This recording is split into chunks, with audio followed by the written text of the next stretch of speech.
అడిగినదేమిటో లిపి చిలిపిగా ముదిరిన కవితగా అది విని అదిమిన శోకులో ఉరి విడిచిన నెమలికి సవతిగా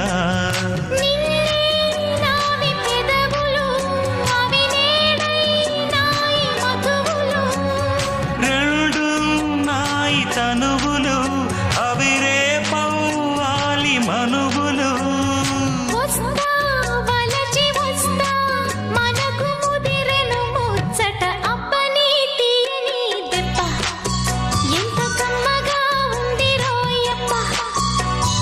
అమ్మ నేనున్న నీ బుగ్గ